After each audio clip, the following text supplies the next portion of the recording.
So hello guys, welcome back to the channel again. And it's it has been a quite long since I made a book review on my channel. And the reason for this was actually obvious that I was actually busy with my college and stuff. And also the book actually I was reading was quite a long and hectic one. So just recently I completed this book. So let's start with the review. So here is the book, which is Savarkar, A Contested Legacy by Vikram Sampath, which is a book 2 of this Savarkar series by the author. Overall book is really nice. It's a hardcover book by Penguin Viking, and it's around 600 14 15 pages, but the the reading content is still 586. And talking about the book, I really like the book very much because Savarkar is someone who is quite controversial and is always part of the national debate and politics. So the book really talks about Savarkar's life. This is actually part 2, so it covers the Savarkar's life from his detention to Andaman and Nicobar, and mainly the Ratnagiri after the change and the amnesty which was done by the Britishers after the petition.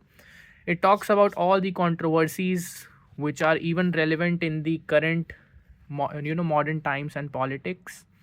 How actually, and the book really counters the different aspects of his life with a sheer conviction and shrewd citation. Around 100 pages are only for the citations and the notes which he has given, from where he has taken all that stuff. But I have some issues with the book which I would like also to convey here. That actually, in this book, the author has claimed that actually it was Veer Savarkar who advised Subhash Chandra Bose to take help of Nazis and later Japan.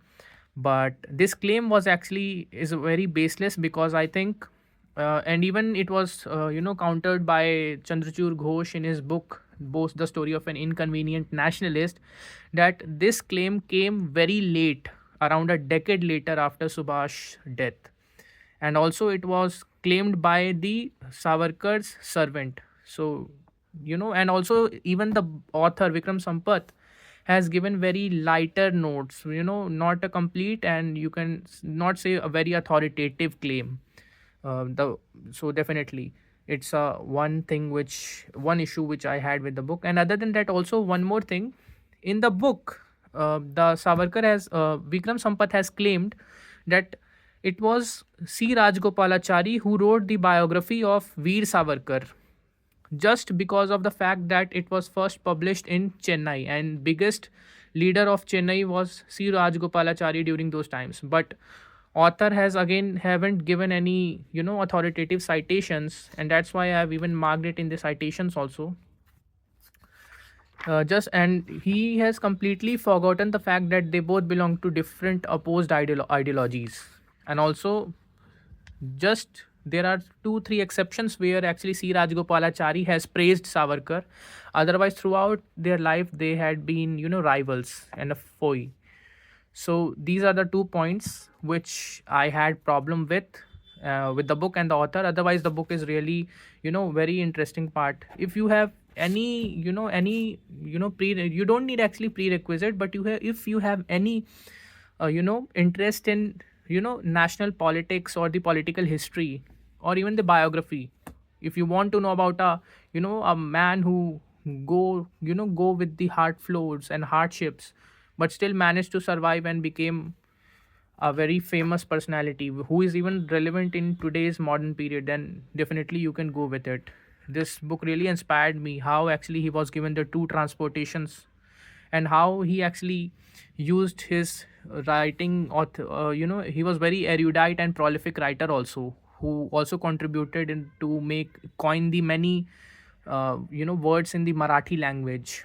And the author has very authoritatively have countered the claims that how actually Hindu Mahasabha, yes, it tried to make a union with Muslim League in the provinces like Sindh, but he has justified how he actually wanted to serve the Hindu interests in those provinces, and how actually He wrote Yours Obedient Servant, but the author have given many citations of many other great leaders also who wrote in the same way during those times. So yes, the author has tried to counter these things, and I read the book and completed the book just recently. It's a very good book, and also the last 4 or 5 chapters. If I show you the content, the last 4 or 5 chapter, which talks about the Savarkar's role in the death of assassination of Mahatma Gandhi, is really really very interesting. It becomes like a web series episode. The From chapter 8 to 12, it becomes like a web series.